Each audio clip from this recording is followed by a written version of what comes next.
Hi everyone, my name is Purnavasi and welcome to another important question. और आज का हमारा सवाल क्या है? Discuss the stress strain diagram for a ductile material. यहाँ पे ध्यान देना, क्वेश्चन में ना डक्टाइल मटेरियल की जगह माइल्ड स्टील भी दे सकता है, ये इसका एग्जाम्पल है। तो दोनों सवालों का उत्तर सेम ही है, ठीक है। अब समझते हैं डक्टाइल मटेरियल होता क्या है। इसके पिछले वीडियो में हमने बहुत सारे मैकेनिकल प्रॉपर्टीज के बारे में चर्चा करी थी, तो उसमें डक्टाइल मटेरियल एक प्रॉपर्टी आता है, यानी कि वैसा प्रॉपर्टी जिसमें हम मटेरियल को वायर में कन्वर्ट कर सकते हैं, स्ट्रेच करके हम वायर में कन्वर्ट कर सकते हैं। अब यहाँ पे ना एक स्ट्रेस स्ट्रेन डायग्राम जो मानव जाति ने बनाया, ये है स्ट्रेस स्ट्रेन डायग्राम। कि मटेरियल को जब हम स्ट्रेच कर रहे हैं तो स्ट्रेच करते हुए से लेकर टूटने तक, जाहिर सी बात है ना, एक हद से ज़्यादा जब लोड लगाएंगे, हद से ज़्यादा स्ट्रेस लगाएंगे, हद से ज़्यादा जब उसको खींचेंगे तो एक पॉइंट पर टूटेगा। तो वो टूटने तक का हर पॉइंट पर अलग अलग पॉइंट्स मिले, तो उसको उन्होंने एक डायग्राम के थ्रू रिप्रेजेंट करा है, जो ग्राफ इस तरीके से आप देख सकते हैं। तो चलिए इसी के बारे में आज हम डाइव डीप करते हैं। और ये रहा हमारा बेस्ट हैंड रिटन नोट्स, पढ़ने का प्रयत्न करते हैं। The stress strain diagram for a ductile material represents the behaviour of a material under applied stress. यहाँ पे ध्यान देना, जब भी डक्टाइल मटेरियल की बात करें तो यहाँ पे हम मटेरियल को स्ट्रेच के से वायर में कन्वर्ट करते हुए टूटने तक की बात कर रहे हैं। तो ये डक्टाइल मटेरियल की बात हो जा रही है। अब यहाँ पे क्या कर रहा है, यह डायग्राम क्या रिप्रेजेंट कर रहा है? Behaviour of material under applied stress. Material पर स्ट्रेस जब हम अप्लाई कर रहे हैं तो उसके खिंचाव से लेकर टूटने तक, यानी कि स्ट्रेन में क्या क्या परिवर्तन हो रहा है। तो यही चीज़ें मटेरियल किस तरीके से बिहेव कर रहा है, तो यही चीज़ें हम इसमें देख रहे हैं। तो here are the following behaviour of material in graph. तो ये इस तरीके से स्ट्रेस और स्ट्रेन का डायग्राम होता है। ये इलास्टिक रेंज है, ये प्लास्टिक रेंज है, ये नेकिंग है। क्या होता है इस सब का, मैं थोड़ा सा एक बेसिक आइडिया दे देता हूँ हर पॉइंट पे क्या हो रहा है, क्या हो रहा है हर पॉइंट पर। उसके बाद नोट्स को जैसे जैसे पढ़ेंगे तो हमें और भी क्लैरिटी होने लगेंगे, ठीक है। इसको बोलते हैं ना, इसको बोलते हैं प्रोपोर्शनैलिटी लिमिट, प्रोपोर्शनल लिमिट या लिमिट ऑफ प्रोपोर्शनैलिटी बोलते हैं। ये जो होता है इलास्टिक रेंज का बिहेवियर होता है, ये वो बिहेवियर होता है ना मटेरियल। शुरुआत में देखा, इसको ना आप ना एक स्प्रिंग लेकर दिमाग में एज्यूम करना, और जैसे जैसे बोलूँगा आप उससे रिलेट करना, तो वह चीज़ें और थोड़ी क्लियर होने लगेंगे। मटेरियल को शुरू में जैसे ही हम खींचेंगे, एक बात बताना, ठीक है, तो उसमें स्ट्रेन भी लगेगा। इसको खींचा तो हम उसमें स्ट्रेन भी लगेगा। मेरे पास तो ऐसे स्प्रिंग तो ऐसे कुछ है नहीं, आप इमेजिन करना। तो उसमें स्ट्रेन भी लगेगा और स्ट्रेस भी लगेगा। तो शुरुआत में क्या हो रहा है, दोनों के बीच का ग्राफ जो होता है, यानी ये जीरो से लेकर के, यानी ओ पॉइंट से लेकर के ए पॉइंट के बीच, यहाँ पे क्या होगा कि स्ट्रेन डायरेक्टली प्रोपोर्शनल होगा स्ट्रेस से। ऐसा क्यों?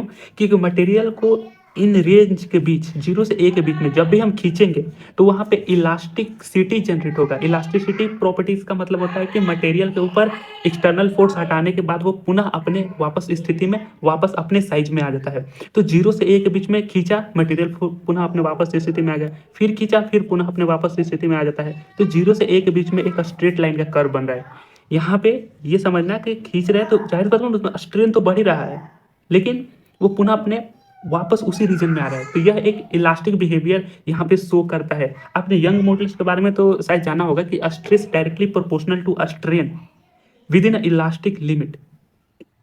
तो वही चीज़ें यहाँ पे भी हो रही है। अब देखो, इलास्टिक रेंज का मतलब ये होता है कि यहाँ पे मटेरियल को खींचा वो पुनः अपनी स्थिति में आ जाता है। तो जीरो से ए वो हो गया। अब देखो, ए से बी के बीच में क्या हो रहा है ना, बी पॉइंट जो है ना, बी पॉइंट, ये जो होता है ये मैक्सिमम इलास्टिक लिमिट होता है, ये इलास्टिक लिमिट बोलते हैं। यानी कि इस बी पॉइंट के बियॉन्ड, बी पॉइंट के बाहर जैसे हम थोड़ा सा मटेरियल को और स्ट्रेच करने की कोशिश करेंगे ना, तो वो परमानेंटली डिफॉर्म होने लगेगा, यानी कि वो अपने पुराने ओरिजिनल शेप में नहीं आएगा, ठीक। तो ये बी पॉइंट जो है इसको हम इलास्टिक लिमिट बोलते हैं। इसके बियॉन्ड, इसके बाहर जब मटेरियल को और ज़्यादा खींचेंगे तो ये सी की तरफ जाएगा, ये अपने पुराने वाली स्थिति में नहीं आएगा। अच्छा, ए बी क्या है यहाँ पे ना, यहाँ पे देखना, ये जीरो से लेकर यानी ओ से ए पॉइंट तक, इस पॉइंट पे हमारा क्या हो रहा है, इलास्टिक बिहेवियर शो हो रहा है, यानी मटेरियल पुनः अपने वापस ओरिजिनल शेप में आ जाएगा। तो stress directly proportional to strain है। और ये इस तरीके से हुक्स लॉ भी ये बताता है कि stress directly proportional to strain. यहाँ तक समझ में आई। ए से बी में ना वो मैक्सिमम मैक्सिमम इलास्टिसिटी की बात की जा रही है, इसलिए इसका ग्राफ थोड़ा हमने ऊपर की तरफ उठाया है। इसलिए क्योंकि यहाँ पे ना फिर भी हम थोड़े से और ए के बीच में अगर थोड़े से और भी हम खींचने की कोशिश करेंगे ना, तो छोटा देखना, यहाँ पे छोटा सा स्ट्रेस है लेकिन हमें ज़्यादा स्ट्रेन मिल रहा है। देखना यहाँ पे इस तरीके से ज़्यादा स्ट्रेन मिल रहा है। तो यहाँ पे हमने छोटा सा ही, थोड़ा सा ही अगर हम स्ट्रेस लगेंगे तो मटेरियल यहाँ मैक्सिमम पॉइंट बी तक इलास्टिसिटी शो कर सकता है मैक्सिमम पॉइंट बी तक। ठीक, अब बी से ज़्यादा अगर हम खींचने की कोशिश करेंगे तो मटेरियल क्या होगा, प्लास्टिसिटी डिफॉर्मेशन की तरफ जाना शुरू करेगा। प्लास्टिसिटी का मतलब क्या होता है कि वैसा प्रॉपर्टी मटेरियल जो है वो परमानेंट डिफॉर्म होने लगता है, वो अपने पुराने वाले शेप में नहीं आता है। ठीक, तो ये भी आपने देख लिया। अब देखो यहाँ पे सी से डी में होता है ना, इसको हम यील्ड पॉइंट बोलते हैं। यील्ड पॉइंट, YEILD, हाँ, तो यील्ड पॉइंट बोलते हैं। ये सी अपर यील्ड पॉइंट होता है और डी जो है लोअर यील्ड पॉइंट होता है। यहाँ से अब मटेरियल क्या करेगा, परमानेंट डिफॉर्म होना चालू कर देगा। परमानेंट डिफॉर्म का मतलब क्या हुआ कि मटेरियल ये तो अपने पुराने वाले शेप में आएगा ही नहीं, इलास्टिसिटी वो शो करेगा ही नहीं, अपना ओरिजिनल शेप में आएगा ही नहीं। ये सी से डी के बीच में अब वो धीरे धीरे हमेशा के लिए डिफॉर्म होने लगेगा, यानी कि हमने वायर को ज़्यादा ही खींच दिया, उसको ज़्यादा ही स्ट्रेच कर दिया। वायर नहीं, स्प्रिंग समझना, स्प्रिंग को हमने ज़्यादा ही स्ट्रेच कर दिया, तो अब वो अपने पुराने वाले शेप में नहीं आएगा। ठीक, अब देखो डी से ई में क्या हो रहा है, डी से ई इसको बोलते हैं प्लास्टिक रीजन। अच्छा, यहाँ पे देखना, जीरो से और ये जो बी के बीच में जो रेंज है ये इलास्टिक रेंज बोलेंगे, यानी कि मटेरियल मैक्सिमम बी तक जा सकता है। अगर ए तक तो स्ट्रेच करेंगे तो वो पुनः अपने वापस की स्थिति में आ जाएगा, लेकिन ए से बी वो मैक्सिमम इलास्टिक रेंज है। तो ये इलास्टिक रेंज ओवरऑल बोलते हैं जीरो से बी के बीच में। अब देखो सी से डी के बीच में जो है, मतलब बी के बाद ये इसके पॉइंट यानी बी के बाद जो होता है हमारा मटेरियल प्लास्टिक रेंज शो करने लगेगा, यानी परमानेंटली डिफॉर्म होना चालू कर देगा। अब देखो डी से ई के बीच में क्या हो रहा है, डी से ई के बीच में इसको प्लास्टिक रीजन, ये मेन प्लास्टिक रीजन है। Material undergo strain hardening before failure. यहाँ से डी के बीच में, डी से ई के बीच में ना हमारा स्ट्रेन हार्डनिंग होना। स्ट्रेन हार्डनिंग का मतलब समझना, एक ऐसा प्रोसेस होता है ना कि मटेरियल जो है प्लास्टिक डिफॉर्मेशन के बाद, प्लास्टिक डिफॉर्मेशन सी से डी के बीच में प्लास्टिक डिफॉर्मेशन स्टार्ट हो जाता है, ध्यान रखना। तो प्लास्टिक डिफॉर्मेशन जैसे ही होता है, यानी मटेरियल जैसे ही वो अपना शेप चेंज कर लिया, वो तो पुराने वाले शेप में आएगा ही नहीं, तो वहाँ पे ना एक स्ट्रेन हार्डनिंग होने लगता है। स्ट्रेन हार्डनिंग मीन्स कि अब वो मटेरियल जो है स्ट्रेन धीरे धीरे गेन करने लगेगा स्ट्रेस के साथ। जैसे मटेरियल ना, पता क्या होता है कि जैसे मटेरियल किसी जो वो प्लास्टिकली डिफॉर्म हो जाता है तो उसकी ना स्ट्रेंथ और ज़्यादा बढ़ जाती है। ध्यान से देखना, यानी कि मटेरियल में क्या होता है, जैसे एक वायर को बार बार खींचते हैं ना, तो प्लास्टिक डिफॉर्मेशन के दौरान और टफ और मजबूत हो जाता है। उसी प्रोसेस में, प्लास्टिक डिफॉर्मेशन के प्रोसेस में ना वो और ज़्यादा मजबूत हो जाता है, तो उसमें हमें ज़्यादा स्ट्रेस लगने लगता है। स्ट्रेस थोड़ा और चाहिए, और ज़्यादा जब स्ट्रेस हो जाएंगे तो हमारे पास क्या हो रहा है, स्ट्रेन भी धीरे धीरे बढ़ने लगता है। तो ये वो रीजन होता है ये स्ट्रेन हार्डनिंग का। अब यहाँ से मटेरियल जो होता है फेलियर करना चालू करेगा, लेकिन फेलियर होगा नहीं, ई पॉइंट से पीछे मटेरियल फेलियर, फेलियर मतलब ब्रेक होगा ही नहीं। यहाँ पे सिर्फ स्ट्रेन हार्डनिंग होगा, यानी कि मटेरियल धीरे धीरे स्ट्रेंथ भी गेन कर रहा है, जैसे प्लास्टिक डिफॉर्मेशन हुई उसके दौरान। ठीक, ये कुछ चीज़ें ज़्यादा हो गई हो तो आप वीडियो को 1.5x पे देख लेना, बाकी हम नोट्स की तरफ चलेंगे। अब देखना ई क्या है, इसको हम ना अल्टीमेट टेंसाइल स्ट्रेस बोलते हैं, यानी कि ये एक मैक्सिमम स्ट्रेस पॉइंट होता है। देखना यार, यह मैक्सिमम स्ट्रेस पॉइंट है ये, हाँ, मैक्सिमम स्ट्रेस पॉइंट होता है बिफोर फेलियर। इसके पीछे मटेरियल फेलियर होगा नहीं, मतलब नहीं टूटेगा, लेकिन ये मैक्सिमम स्ट्रेस पॉइंट होता है। इसके बाद जो है क्या होता है, ई के जैसे ही बाद आता है ना एफ पॉइंट पर, तो ये हमारा फ्रैक्चर पॉइंट होता है। ये अल्टीमेट टेंसाइल स्ट्रेंथ, इसको यूटीएस बोलते हैं। ये मैक्सिमम स्ट्रेस पॉइंट हो गया, ये हमारा फ्रैक्चर पॉइंट होता है। इसके बाद जो है मटेरियल जो है ब्रेक हो जाता है ड्यू टू एक्सेसिव स्ट्रेन। यहाँ पे तो मैक्सिमम स्ट्रेस था ही, अब इसको अगर थोड़ा सा भी अगर कुछ और स्ट्रेस लगाते तो मटेरियल यहाँ से टूटना चालू हो जाता, नेक होना चालू हो जाता। नेक का वर्ड का मतलब पता है क्या होता है, नेकिंग। नेकिंग का मतलब होता है पतला होना। मटेरियल का जो क्रॉस सेक्शन एरिया होता है ना, जैसे यहाँ से ब्रेक हो रहा है इस पॉइंट से, जैसे पी पॉइंट है ना हमारा, पारस लिखा है पी, यहाँ से अब ब्रेक हो रहा है, तो ये ब्रेक हो रहा है ना, तो यहाँ से पतला होने लगता है, यहाँ से नेकिंग होने लगता है इस ई से एफ पॉइंट में। तो कुछ इस तरीके से बेसिक आइडिया थी जो मैंने आप लोग कन्वे करने की कोशिश करा, और इसको थोड़ा सा समझने की कोशिश करते नोट्स के साथ। और मैंने इसका डायग्राम भी बनाया रखा है यहाँ पे, इसको पढ़ते हुए देखते हुए चलेंगे। पहला इसको लिमिट ऑफ प्रोपोर्शनैलिटी बोलते हैं, जो ए पॉइंट है, यहाँ जो ए पॉइंट है ना, इसको लिमिट ऑफ प्रोपोर्शनैलिटी बोलते हैं। इन दिस रीजन में क्या होता है, इस जीरो से ओ रीजन में, या ओ से ए रीजन मानना, in this region material deforms by applying a stress but return its original shape when load is remove. यहाँ पे वही चीज़ हो रहा है कि जीरो से ए के बीच में, यहाँ से ये ओ से ए के बीच में, इसको मैं यहाँ रख देता हूँ और इसको मैं यहाँ रख देता हूँ। यहाँ पे मटेरियल को जो है स्ट्रेस लगाएंगे लेकिन वो ओरिजिनल शेप में आ जाएगा। This is the strongest elastic region of material where stress is directly proportional to the strain. It follows Hooke's law. The slope of this region आगे देखते हैं। कोल्ड यंग मॉडुलस, यहाँ पे ना कोल्ड वर्ड आप ऐड कर लेना। ये वही रीजन की बात कर रही है, ये कि मतलब कि स्ट्रॉन्ग इलास्टिक रीजन होता है, मटेरियल पुनः अपने वापस स्थिति में आ जाता है। तो इसका जो स्लोप है स्ट्रेट लाइन में होगा।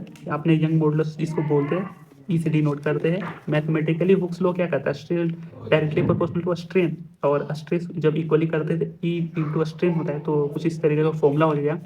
दूसरा पॉइंट क्या है, जीरो से वो देखिए। दूसरा पॉइंट होता है इलास्टिक लिमिट बी। ये जो बी है ना, ये इलास्टिक लिमिट होता है, इसको पढ़ते हैं। This is the maximum stress up to which material remains in elastic. ये मैक्सिमम पॉइंट होता है, मैक्सिमम पॉइंट जहाँ पे मटेरियल इलास्टिक रीजन में रह सकता है, यहाँ से इलास्टिक हो जाता है। अगर इसके बाहर जाएंगे तो मटेरियल हमारा परमानेंट डिफॉर्म होना चालू करेगा। इसलिए यहाँ पे जो रीजन है ना, यहाँ जो बी से लेकर ई, इसको हम प्लास्टिक रेंज बोलते हैं। ठीक, तो maximum stress up to material remains in elastic. ठीक, this is the last point of elasticity. Beyond, ये लास्ट पॉइंट ऑफ इलास्टिसिटी है, ध्यान देना। Beyond this point material start deforming permanently and does not return its original shape. इसके बाद जो है material अपने ओरिजिनल शेप में आएगा ही नहीं। बिल्कुल सही, यहाँ तक हमने देख लिया। अब आता है यील्ड पॉइंट। यील्ड पॉइंट क्या है, सी से डी को यील्ड पॉइंट बोलते हैं, बी से सी को छोड़ देना। यहाँ से बेसिकली मटेरियल जो है प्लास्टिकली डिफॉर्म होना चालू हो जाता है, लेकिन सी से डी पॉइंट पे आते हैं। वेन द लोड, लोड का मतलब वही ना जो हम स्ट्रेस यहाँ पे लगा रहे हैं, ये हमारा स्ट्रेस का है, यहाँ लिखा नहीं था, ये हमारा स्ट्रेन है।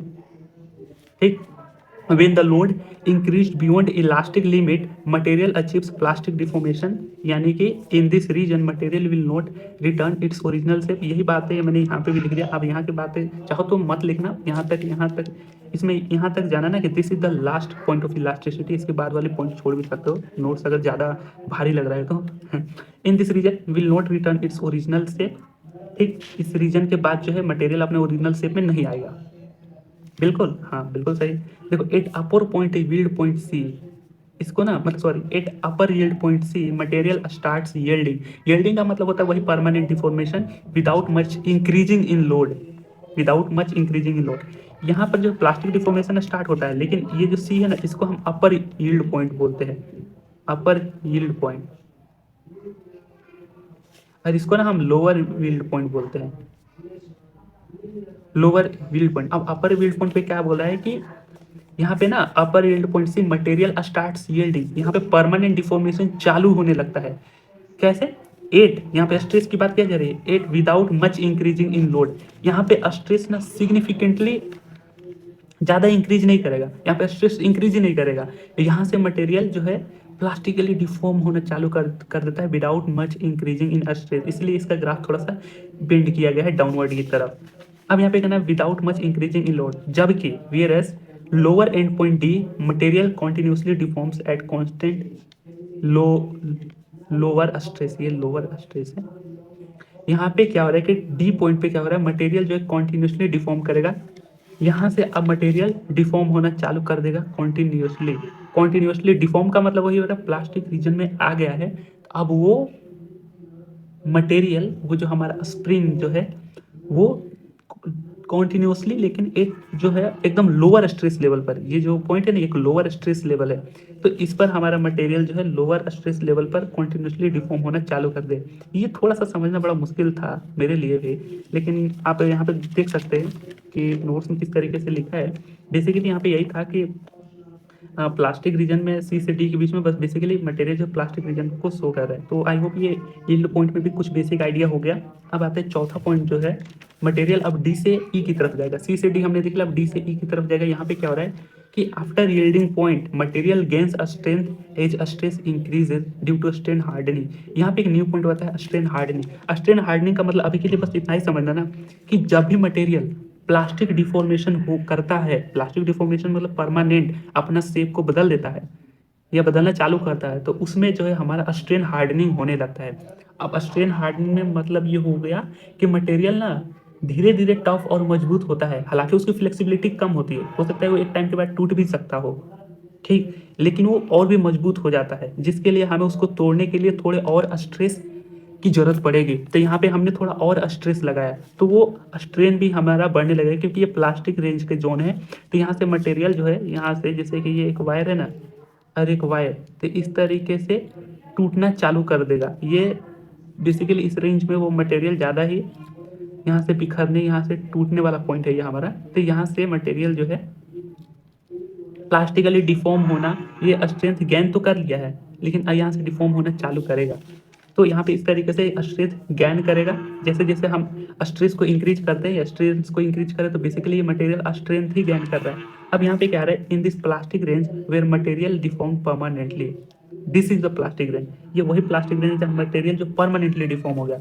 तो इस रीजन में बेसिकली क्या है, यहाँ से पॉइंट टूटेगा, अभी अभी तो नहीं टूटेगा, लेकिन यहाँ से आप समझना कि ये पूरी तरह से परमानेंट डिफॉर्म हो गया है, पूरी तरीके से सी से डी पे चालू हो रहा है डिफॉर्मेशन। ये बेसिक से सिंपल मतलब ये हुआ, लेकिन डी से ई में यहाँ से अब मटेरियल परमानेंट डिफॉर्म हो गया है ड्यू टू स्ट्रेन हार्डनिंग। ठीक, अब आते हैं ई पॉइंट पर, इसको बोलते हैं अल्टीमेट टेंसाइल स्ट्रेंथ। यहाँ पे क्या हो रहा है कि this is the maximum stress of a material can withstand before its breaking और फ्रैक्चरिंग। विथ स्टैंड का मतलब होता है ना, किसी चीज को प्रभाव को झेलना होता है। अगर इस वर्ड मीनिंग का मतलब समझें, किसी चीज के प्रभाव को झेलना होता है, तो यही मैक्सिमम स्ट्रेस होता है। यहाँ पे देखना कि यही मैक्सिमम हमारा स्ट्रेस है। जी बिल्कुल, अब यही मैक्सिमम स्ट्रेंथ है। This is the maximum stress of a material can withstand before its breaking और फ्रैक्चरिंग। यानी कि यही मैक्सिमम स्ट्रेस है, इसके पहले जो है मटेरियल हमारा अभी ब्रेक नहीं करेगा और ना ही फ्रैक्चर होगा, इस मैक्सिमम स्ट्रेस के पहले। लेकिन जैसे ही इसके बाद आएंगे ई से एक पॉइंट में, तो मटेरियल हमारा नेकिंग होना स्टार्ट कर देगा। नेकिंग का मतलब जैसे कि इस तरीके से समझना, ये मटेरियल हो गया, ये हमारा इस तरीके से शो करने की कोशिश करिए, तो हमारा डी से ई पॉइंट के बीच में, डी से ई, ये डी से ई दिख रहा है, डी से ई पॉइंट के बीच परमानेंटली डिफॉर्म हो गया है। ठीक, और ई जो है वही मैक्सिमम स्ट्रेस है। अगर इसको थोड़ा सा भी आगे जाते तो मटेरियल हमारा फ्रैक्चरिंग करना चालू कर देगा। तो यहाँ पे थोड़ा सा पढ़ने की कोशिश करते हैं आफ्टर दिस पॉइंट।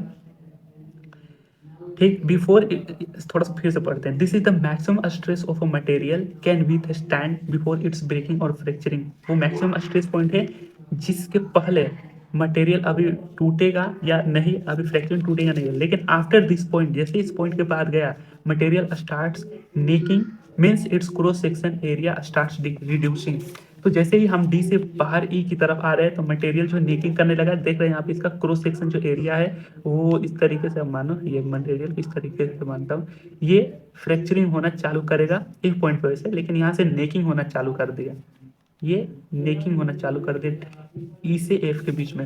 उसके बाद क्या है, fracture point due to excessive strength, ज़्यादा स्ट्रेंथ नहीं, सॉरी स्ट्रेन, तो due to excess strain material eventually breaks at this point, this point is failure of material. जैसे ही एफ पे गया, तो यहाँ पे लास्ट पॉइंट में क्या हो गया, एक्सेसिव स्ट्रेन। यहाँ पे देख रहे हो हमारे पास स्ट्रेन कितना एक्सेसिव है, तो due to excessive strain material यहाँ से फूटना टूटना मतलब चालू कर देगा, and this point is failure of material, और यही हमारा फेलियर ऑफ मटेरियल कहलाता है। तो किस तरीके से मटेरियल में जब हम स्ट्रेस लगा रहे हैं, तो स्ट्रेन में क्या क्या परिवर्तन हो रही है, टूटने से लेकर बेसिकली मतलब कि इलास्टिसिटी जोन से लेकर के टूटने तक क्या क्या चीज़ें हो रही है, तो उसमें हमने बेसिक आइडिया ले लिया। बस आपने क्या करना है कि 6 पॉइंट आप ध्यान में रखना, बाकी नोट्स से आप अपना नोट्स बना सकते हैं इस तरीके से।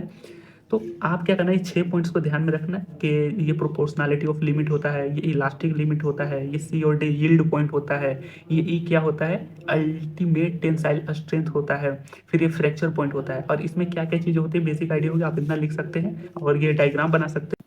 तो हमारा सेकेंड पार्ट बोल के आ रहा है कि stress strain diagram for a brittle material. इसके पिछले में हमने सेक्शन में क्या देखा, stress strain diagram for a ductile material के बारे में देखा। अब हम देखेंगे ब्रिटल मटेरियल। ब्रिटल मटेरियल को कास्ट आयरन भी बोलते हैं, नाम में कंफ्यूज मत होना, इसका एग्जाम्पल है कास्ट आयरन। अच्छा, अब इसके थोड़े से समझने से पहले देखना ब्रिटल मटेरियल होता क्या है। ब्रिटल मटेरियल वो मटेरियल होता है जो अचानक से टूट जाए, उस पर स्ट्रेन जैसे ही लगाएंगे, जैसे कि ये हो गया, इस पर मान के चलना, ये स्ट्रेन जैसे ही लगाएंगे ना इसमें, तो ये पेन अचानक से टूट जाएगा विदाउट शोइंग सिग्निफिकेंट डिफॉर्मेशन। क्या इस पेन में डिफॉर्मेशन होगा? नहीं। इस पर अगर हम इसको तरीके से तोड़ने की भी कोशिश करें ना, अचानक से टूट जाएगा। तो अब यहाँ पे देखना क्या हो रहा है कि since we know a brittle material suddenly breaks और fracture without showing significant deformation, कोई भी सिग्निफिकेंट डिफॉर्मेशन नहीं शो करेगा, बिल्कुल सही। That's why the mostly brittle materials curve, जिसको डायग्राम हमें दिखाना है, कर्व जो है will be straight at the beginning, ये थोड़े वर्ड मीनिंग गड़बड़ हो गए थे, straight at the beginning and the moment reaches at the ultimate tensile strength. तो मैंने बताया था अल्टीमेट टेंसाइल स्ट्रेंथ क्या होता है कि वो मटेरियल का मतलब ग्राफ में वो पॉइंट होता है ना जहाँ मटेरियल मैक्सिमम, सबसे ज़्यादा मैक्सिमम स्ट्रेस को वो विथ स्टैंड कर सके। विथ स्टैंड का मतलब होता है कि उसको सहन कर सके, उसको झेल सके। तो वही हमारा अल्टीमेट टेंसाइल स्ट्रेंथ होता है। उसको मैंने जैसे तोड़ना चालू किया, तो मान के चलो एक पॉइंट पर ये टूट गया, ठीक है? तो ये टूट गया, तो वही मटेरियल का मैक्सिमम स्ट्रेस पॉइंट होगा। मैक्सिमम स्ट्रेंथ, उसको अल्टीमेट टेंसाइल स्ट्रेंथ बोलते हैं, जहाँ मटेरियल जो है मैक्सिमम स्ट्रेस को झेल सकता है। तो वही बात बोला कि एट द वो तो बिगिनिंग होगा, लेकिन the moment reaches at ultimate tensile strength point material falls, या फिर ब्रेक बोल सकते हैं इमीडिएटली। तो ये इस तरीके से आप स्टेटमेंट लिख के ये डायग्राम बना देना। यहाँ पे क्या हो रहा है कि जैसे ही यहाँ पे क्या हो रहा है कि हम स्ट्रेस लगा रहे हैं, ज़्यादा स्ट्रेस लगा रहे हैं, लेकिन हमें स्ट्रेन मिल नहीं रहा है। क्यों? क्योंकि ब्रिटल मटेरियल का प्रॉपर्टी होता है कि वो परमानेंट, मतलब कि वो डिफॉर्मेशन दिखाएगा ही नहीं, शो करेगा ही नहीं, वो इमीडिएटली फॉल और ब्रेक कर जाएगा। तो इसलिए शुरुआत में वो स्ट्रेस और स्ट्रेन वो दोनों सेम ही रहेंगे, लेकिन जैसे ही हम अल्टीमेट पॉइंट पर पहुंचे, यानी वो पॉइंट जहाँ मटेरियल जो मैक्सिमम स्ट्रेस को झेल सकता है, उसके बाद वो टूट जाएगा, तो उसी पॉइंट पर हमारा फ्रैक्चर पॉइंट में मिल जाता है। तो इस तरीके से stress strain diagram brittle material का हमने देख लिया, इस तरीके से है। बिल्कुल सही। तो आप नोट्स इस तरीके से बना सकते हैं, और आई होप ये चीज़ें सिंपल है, कोई ज़्यादा, अगर वो स्ट्रेस स्ट्रेन डायग्राम अगर हमने डक्टाइल मटेरियल को समझा, तो ये ब्रिटल मटेरियल का भी बहुत ही आसान है। ठीक है।